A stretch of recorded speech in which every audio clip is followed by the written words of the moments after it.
So how was the quiz just now? Okay. Okay, Okay, Doctor.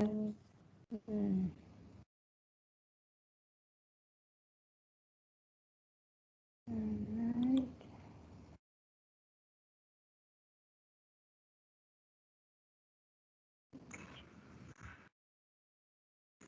Good morning, Doctor. Morning.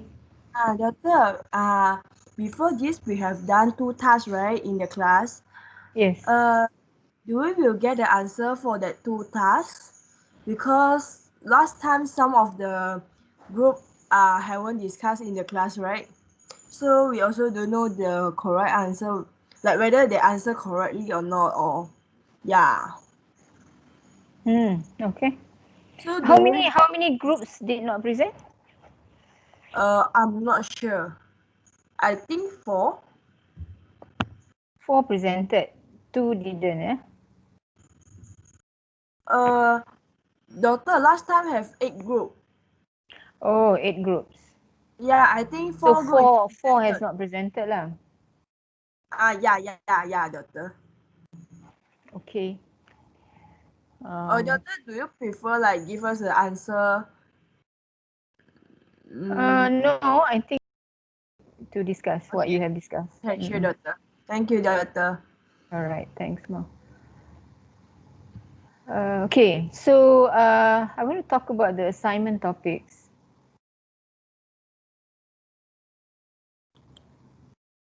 Do you remember if I said that you have to present also, the assignment? It's going to be a written assignment, but is there a mark for, can you check? Performa kursus tu saya cakap ada markah untuk pembentangan tak?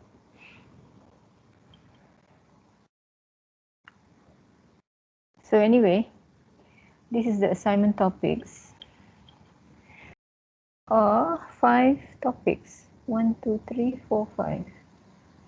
These are the topics that we are going to talk about in class. But what we're going to talk about is just the definition of it and detailed information about it, as in the instances of these aspects of semantics, pragmatics, and discourse. Meaning, in our lives, when we speak, it always involves implicature. When we open our mouth, we are doing speech acts, and we are always having conversation among ourselves. Sometimes even conversation with ourselves, but more of conversation, interpersonal communication, conversation. We discourse. We always tell what happened to us, always tell a story or relate some experience that we have experienced in our life. And then meaning, sentence meaning. Syntax, in terms of the sentence comprehension and production, is quite well researched in terms of adults with aphasia. So adults with aphasia, some of their problems would be either they don't comprehend what they hear, the sentences that they hear, or they can understand but they cannot produce the sentences, or sometimes they are both. They're not able to understand nor comprehend nor produce. So, Doctor, yeah. we you can't see the slide. No. Can't see the slide. Okay.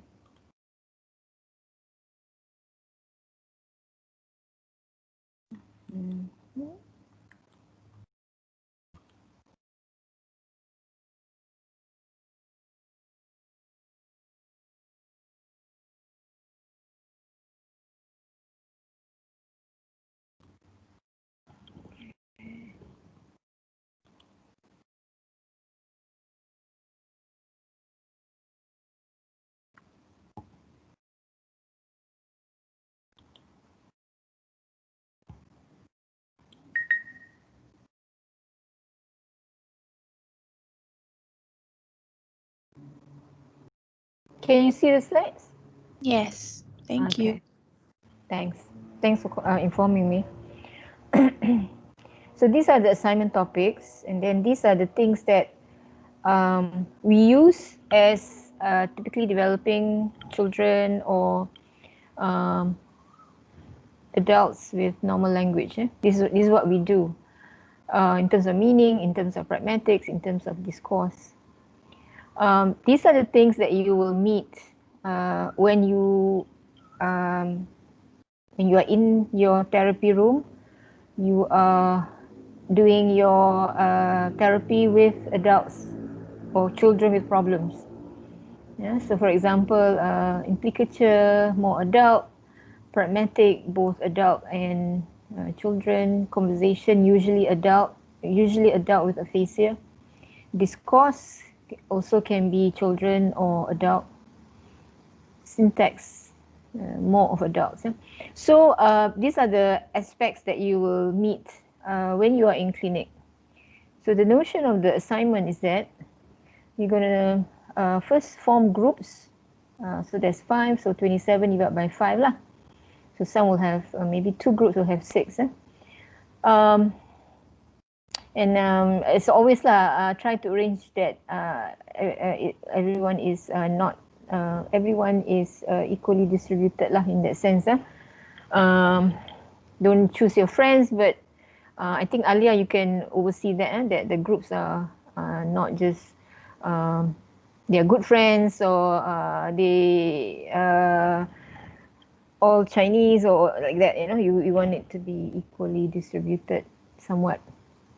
Okay, then maybe Alia, you want to draw lots, meaning you write on a piece of paper all these topics, pieces of paper, and then you roll it up, and then I don't know how, maybe you can do it online. I don't know how you would do it. Think of ways how you could do that. How to have the group select their topic, but at random lah. Okay.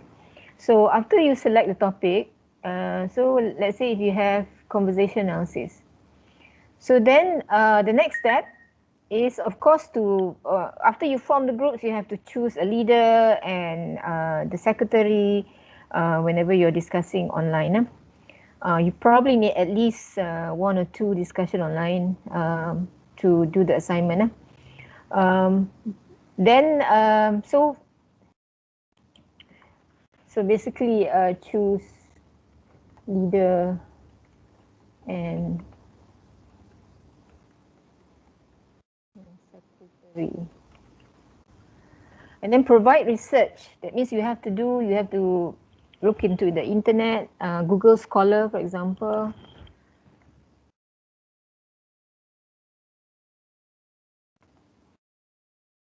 Or if you use Mendeley, you can also do some search using Mendeley. Put in the keywords. Let's say if you want to say implicature, use of implicature among adults with some kind of problem lah. What problem? Either dementia or aphasia. And then get the journal articles. Get journal articles and see what are the issues. Get journal articles to how do you say, to obtain issues regarding the topic lah. Regarding topic. And then sometimes maybe you get one article and then the article will be talking about something and then you follow through. You look into the references and see katakan that particular paper talk about a certain issue. Then you want to look at, because they will be doing the lit review also for the paper. So you look at their sources of reference and then you follow, you look up sometimes they have you want to search, for example, DOI, DOI search. I think you might be aware. You actually you can go the PTSL library. They have databases. You could look there, and I think the HQM library also has online.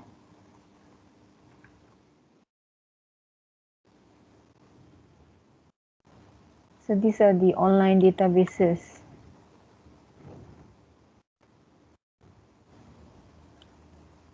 Get the article. Anyone knows of an alternative way to get articles?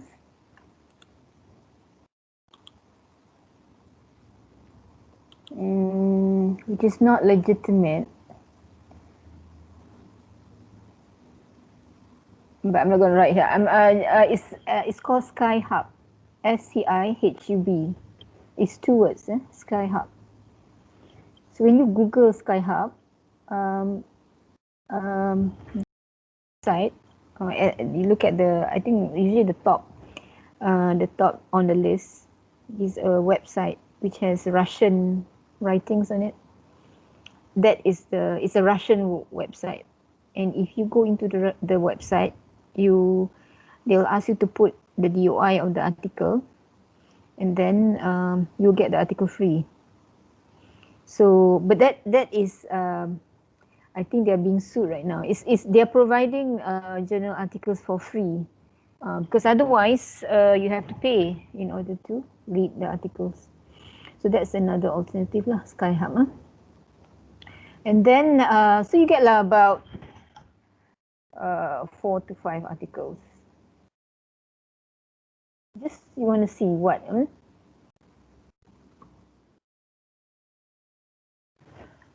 Okay.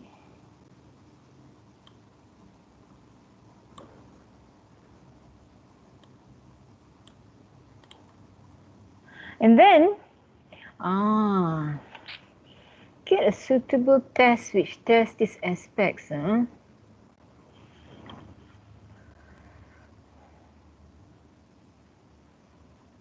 Try to find.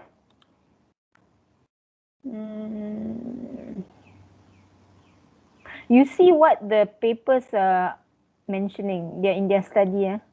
What are they doing? So get a suitable test as used in the studies.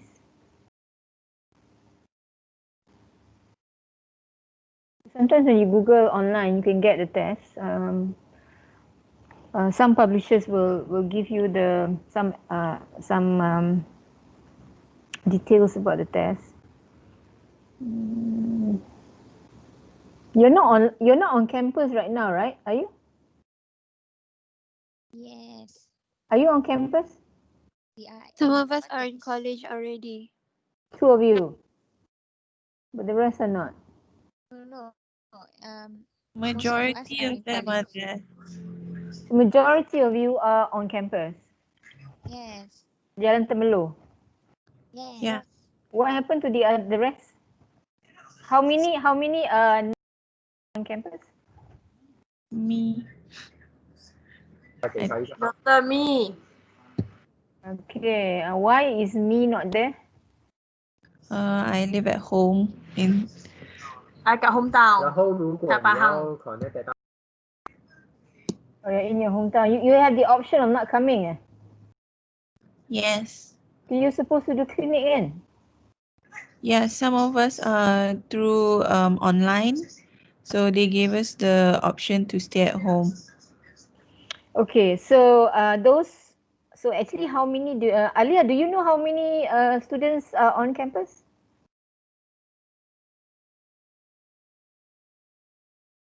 For the one who on campus, I don't remember, but the one who stay outside, like 6, I think.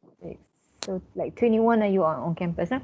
Because basically, but there are someone who didn't like fully tele rehab, so they don't come to the campus. I will get back to you how many of them later. this is because some of the tests are in the resource room. let's say if you talk about syntax, we I think we do have the comprehensive. Kalau tak ada pun, cari a test that's suitable, like a CAT, which is comprehensive aphasia test. I have this reading, so please get in touch with me for the article. This is done by Singapore, University of Singapore.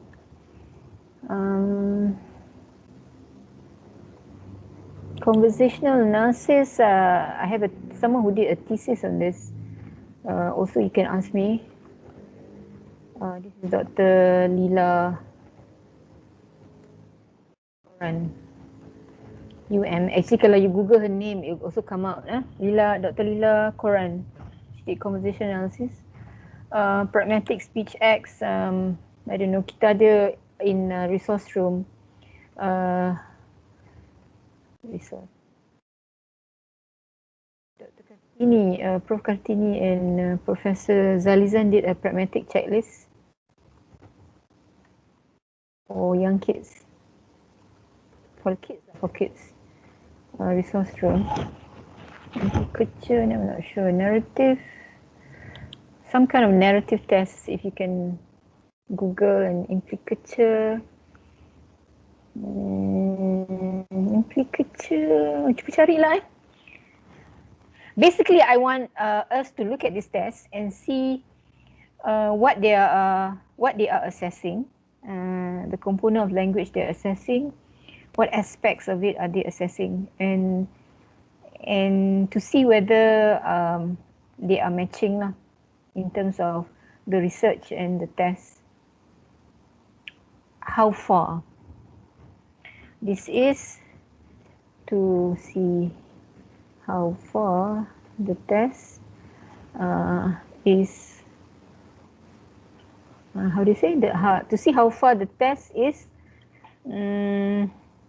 utilizing the research, let's say, regarding the subject.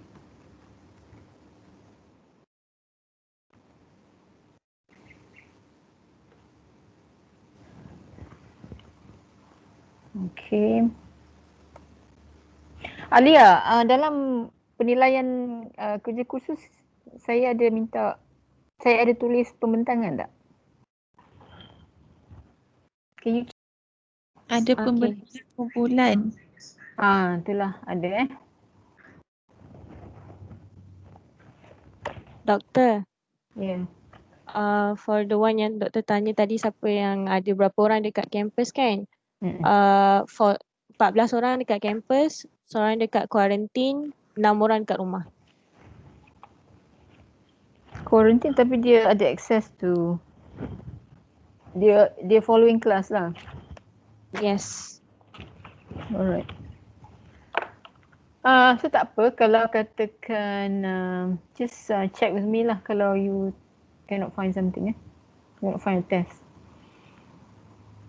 So we will have a presentation actually, a written and presentation. I think I need to take this.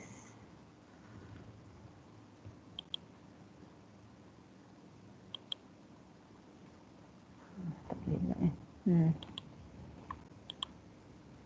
I'll write this write this up as a, so it'll be written and presentation.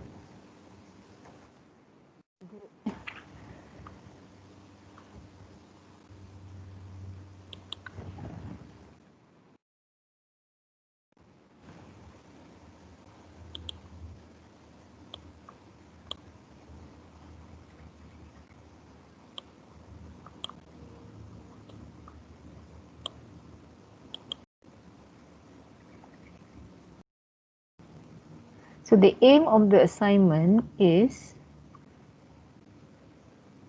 actually to understand the test based on the research. And then if let's say you're going to use any of these tests in clinic in year 4, for example, you would have understood why the test is assessing it that way, and you would know when is the suitable time, who you should test it on, and why you're testing. So it's actually understanding the test, but in the test is based on some foundation of the theory.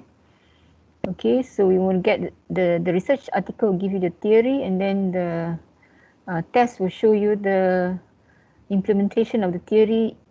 In like theory would be the theory of the condition, the disorder, and then when you use a test, you are actually tapping on that deficit. So macam tu lah basically. Any question? All right. Okay, no question. So today we're going to talk about implicatures.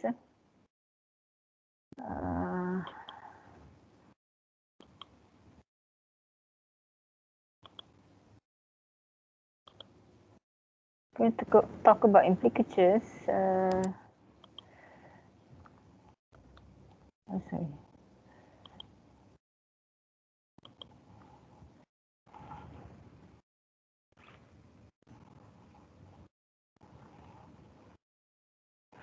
So this is basically just a revision. But as we know, an entailment is the relationship between two sentences. The truth condition of one sentence requires the truth condition of the other sentence.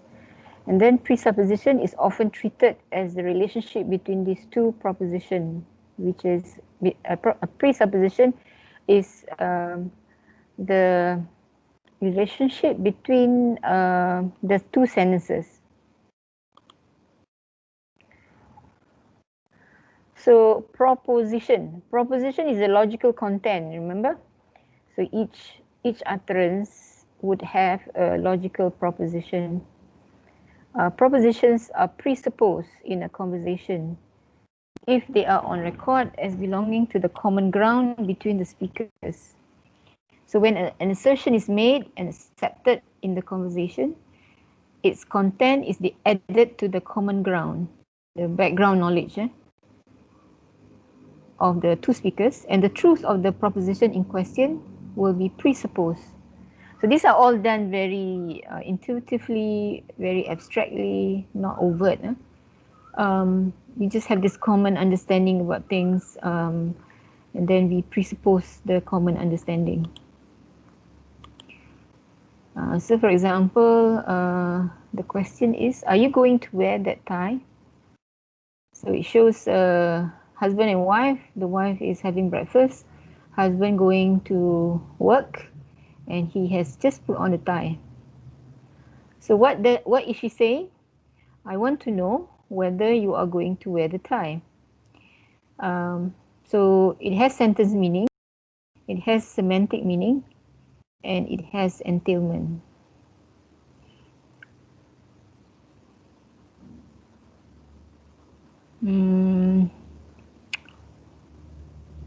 So this is what she actually says, kan? So all pertaining to the literal facts about the tie. What does she mean? So what she say and what she mean is different. So what does she mean? The meaning that she really means is you are not really planning to go in public wearing that tie, are you? And then so this is a speaker meaning. It's a pragmatic meaning. Speaker meaning because she's uttering it. Pragmatic meaning means looking at the pragmatics, the context. So you're going to office, you should be wearing something very neutral, not out. Not outstanding, but jarring lah. Dia macam going to work with a very bold tie, very colourful, a lot of bold tie. A lot of action going on here in the tie. So pragmatically, she's saying, you're going to the office and yet you wear this tie. Are you sure you're going to wear this tie? You would wear this tie if you're going to a party, or you're going to some fun place, but not a serious place like the office. And then you have the implicature. The implicature would be itulah. You're not going to wear the tie to the office. The implicature is that the tie is not suitable to be worn to the office. So this is implicature. So this is food for thought. So that means if you're saying something, usually it's not. Usually it's more than what you say. What you're saying, yes, is taken into consideration. But as social beings, you are saying more than what you actually say. You're meaning more than what you actually saying. So the term implicature accounts for what a speaker can imply, suggest, or mean, as distinct from what the speaker literally says, according to Grice. Implicature is one of the ways that one proposition can be conveyed by a speaker uttering or under appropriate situation.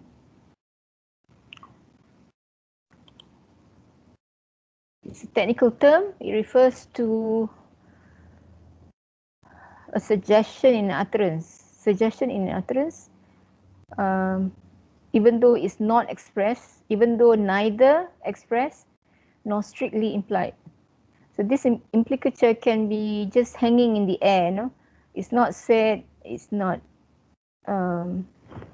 very salient implied, but it is what is meant lah. So for example, John is meeting a woman this evening. If someone is saying this, then the implicature is that the woman John is meeting this evening is not his mother, his sister, or his wife. Because if that's the case, if he is meeting his mother, this person will say John is meeting his mother, or John is meeting his wife. But deliberately, the speaker choose to say a woman. So a woman has this sense of mystery, ambiguity. So probably it is someone that's not his familiar woman person in his environment. So he's meeting his girlfriend probably. So that's implicature lah. The implicature means what you say you mean more than what you say. So implicature has two types, which are conversational implicature and conventional implicature. Conversational implicature. So conversational implications derive on the basis of conversational principles, relying on more than the linguistic meaning of words in a sentence. Actually, I don't know whether I'm recording. Sekejap, tengok dulu.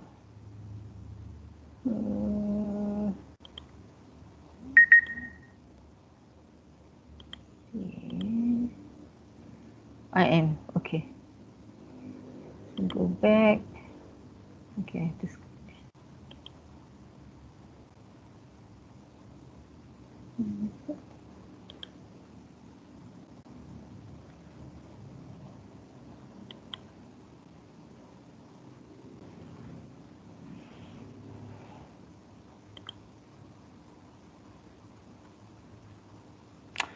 derive on the basis of conversational principles and assumptions, relying on more than the linguistic meaning of words in a sentence. A conversationally implicates B if it is the case that uttering A in a certain conversation context systematically suggests, everything else being equal, that B is true. However, the implicature can be called off, can be cancelled. So we will see this more. So for example, do you like linguistics? And then student B says, well, let's just say I don't jump for joy before class. So A asked B about his feelings about the class, and B said B didn't celebrate before the class. So what's the implicature? The implicature is that B is not, linguistics is not a favorite subject for B. So he doesn't say, do you like linguistics? No, yes. He doesn't say that. But he purposely say, I don't jump for joy before class. So that, what he says, you're supposed to infer from it. You see, you're supposed to infer that it's not his favorite subject. In fact, he doesn't like it lah. Would you like coffee or tea? I like coffee. So you're choosing either one. Example 3, what do you think about the picture? The frame is nice. So this gives the impression that B doesn't want to talk about the picture. She avoids talking about the picture, but commented on the frame. So we can infer that the picture is not nice. But we have to look into the situation also. Maybe the frame is extra nice, you know, very expensive looking frame. We have to see. But it can be that. So it can be, but the main, we say the salient point about the meaning is the picture is not nice. But it can also be the frame is nice, practically, realistically. But more dominant is the frame, the picture is not nice. That's why he avoids talking about the picture. Then we have the cooperative principle. This is by Grice. What's it? I can't remember his first name. Grice. He has this maxim. This is called a maxim. Cooperative principle. So make your conversation. This is a principle that we all observe when we are conversing with each other.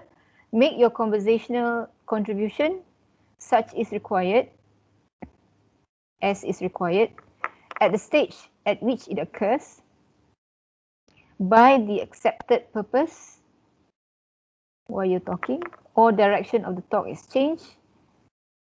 What are you focusing on? In which you are engaged. Maybe it started with you. Maxine Grice. Okay, in other words, the listener presumes that the speaker is being cooperative and is speaking truthfully, informatively, relevantly, exactly, and appropriately. So this is a principle that we hold on to. We think that everyone is being cooperative lah. They are speaking the truth, giving as much as information, being true to the topic, precisely, and appropriate to the context.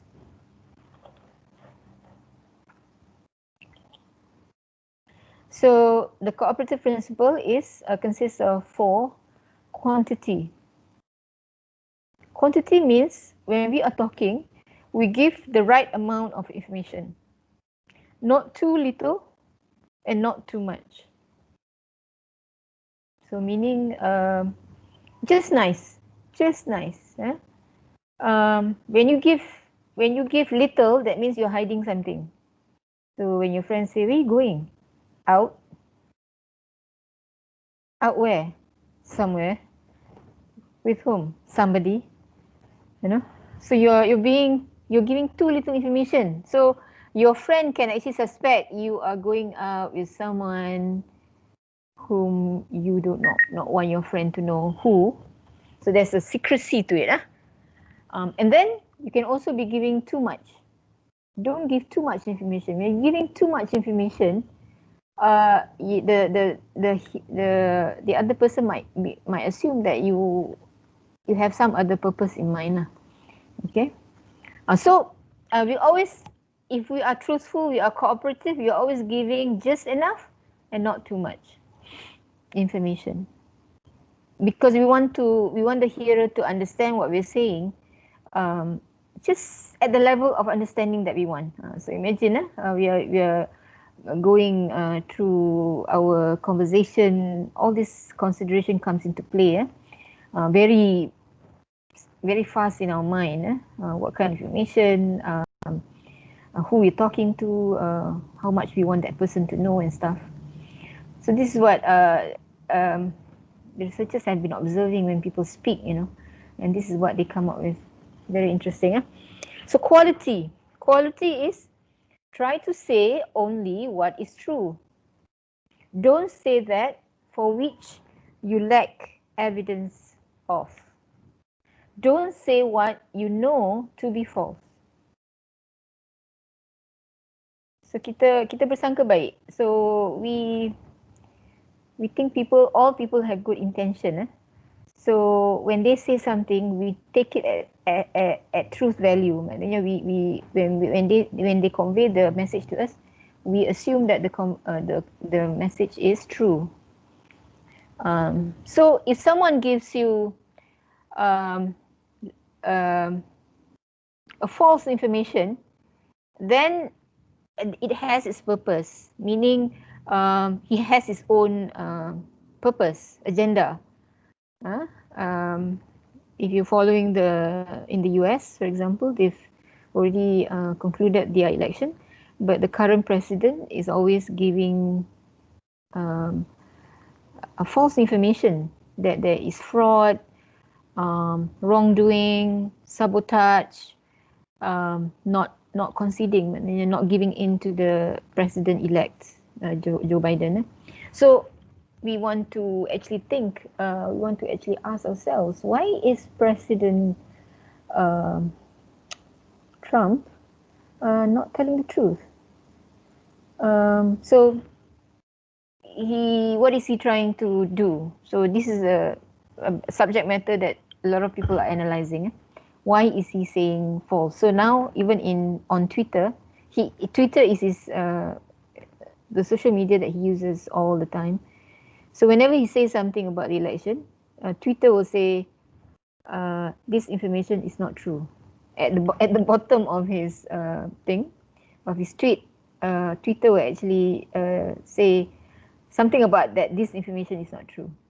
So imagine, but does Trump care? Trump doesn't care. So he still proceed to give false information. But there is an agenda to him. He wants to be giving out some message.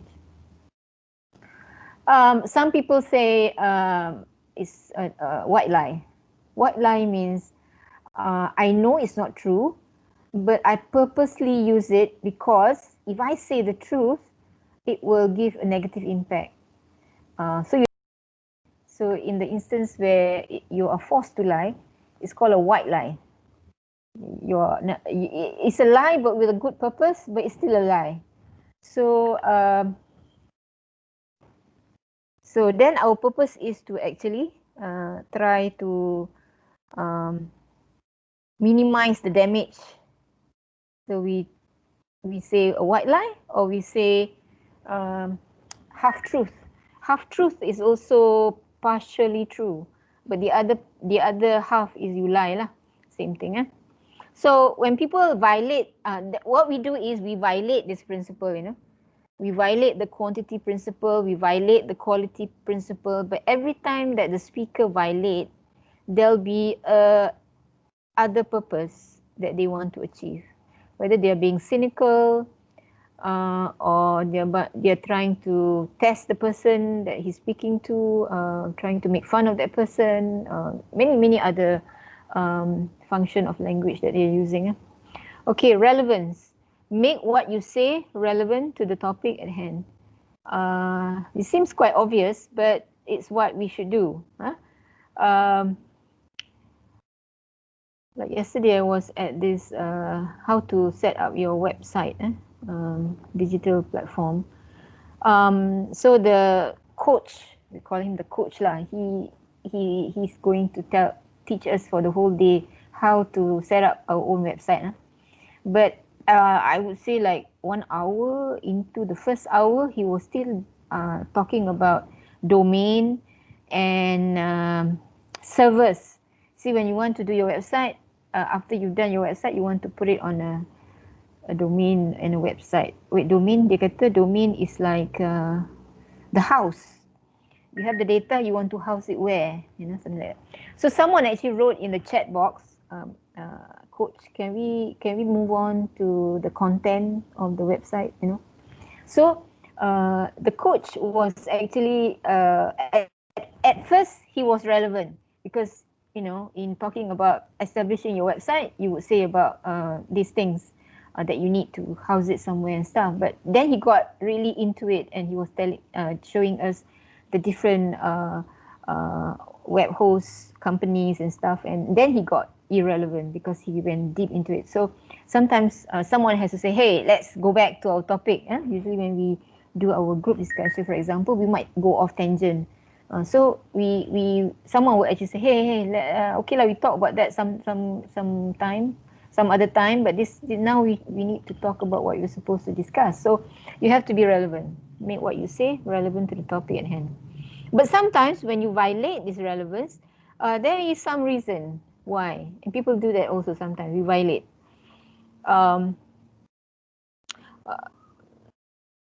Yeah, for example, like if you're talking with someone that you don't really particularly like to talk to, but you're forced to talk, so you talk to the person, and then someone comes, your friend, passes by and join you in the conversation, and then you change the topic to that person's regarding the other new person. So you're shifting the topic to another topic. So that is irrelevant lah. And actually you're signaling to the person that you're talking to initially that you really you really want to talk about something else, So that is the example of being relevant lah. And you do that, you be irrelevant because there is some other purposes. Yeah? Okay, manner. Manner is be clear. Avoid ambiguity. Ambiguity, as we know, is fuzziness, not clear in meaning. In fact, it has more than one meaning, ambiguity. Excessive wordiness. Excessive wordiness means you're using a lot of words to convey something which you can convey in a simple way. Obscurity. Obscurity is being not clear. So you have to be clear. You have to be clear in meaning.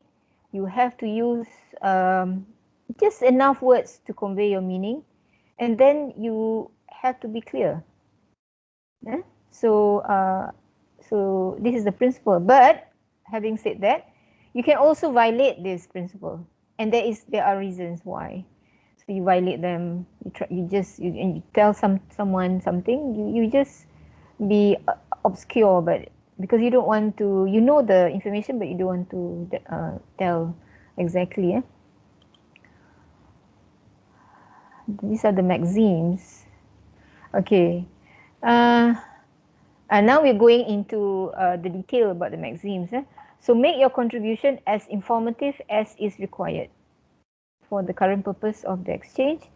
Do not make your contribution one that is Do not make your conversation one that is true. That is not true lah. Informative. Do not make your contribution one that is true. No, I think this is wrong. Okay, so let's say for example, A asks, "Are you at the office?" Yes, I am. You will see me at room 12 of Haley Building. So this is being over excess of information. If someone is asking you, "Are you at the office?" It is presumed that A knows where your office is. But then you purposely say this. Then you reply, and you know A, and you reply like this. Something you're trying to convey something. Yeah. If you have a very active mind, you will say, "Oh, someone is here in my room that I think I might be in danger, so I'm telling you this." For example lah, So then A would say, "Hey, why would she tell me her room number? Because I know where her office is." So then maybe, but otherwise, if everything is assumed to be normal, then this is over lah. Maximum of quantity over. This violation of maximum quantity. Maxim of quality. Do not say what you believe to be false. Do not say that for which you lack evidence. So, for example, do you think that smoking is good for health? And I bet B is a smoker. Huh? B is a smoker and B says no. I think it's not good for your health. How do you say? Do you think that smoking is good for health? No, I think it's not good for your health, for our health.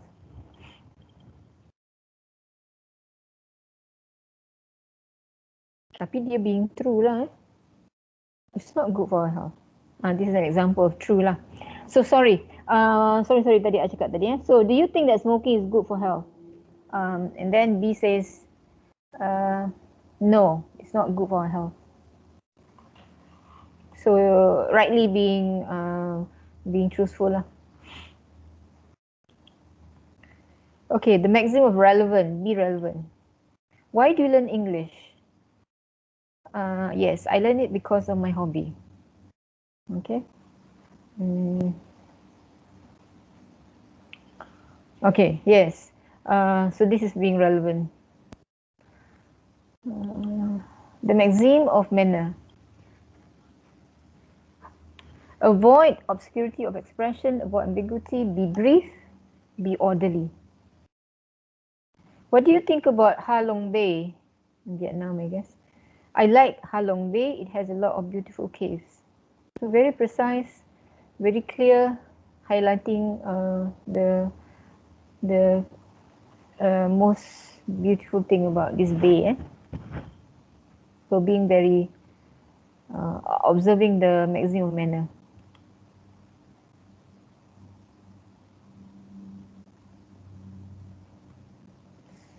Conversation implicature.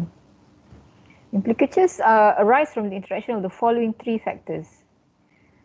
You have the proposition actually expressed in the utterance. This is the meaning that you want to say. And then possible certain features of the context in any of the three notions of context.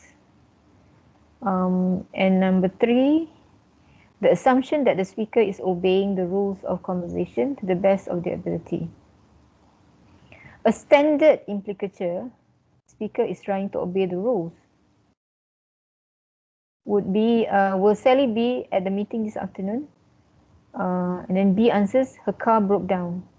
So this is basically saying the truth lah. Why Sally cannot be at the meeting. But if you say, someone asks, will Sally be at the meeting? You say, Sally won't be at the meeting. So you're not being informative, not observing quantity. You should say why. Oh, she won't be at the meeting because her car broke down. So that solves everything, every question that people might have. So it's good to give the reason, because will Sally be at the meeting? The speaker wants to know yes or no, and then also the reason, because meetings are important. If you don't come for meeting, you need to tell people why. In the working world, if you miss a meeting, you must explain why you were not around, not able to, because meeting is part of your job. Okay, I think I'm going to stop at this. Any question? We will continue the next class. I wonder if the last time I did give you a date for our midterm. Did I give you a date for the midterm? Alia, perasan tak? I cakap tak? Hari midterm. Tak ada. Saya rasa tak ada, Doktor. Tak ada. So we could do it either 2 weeks from now.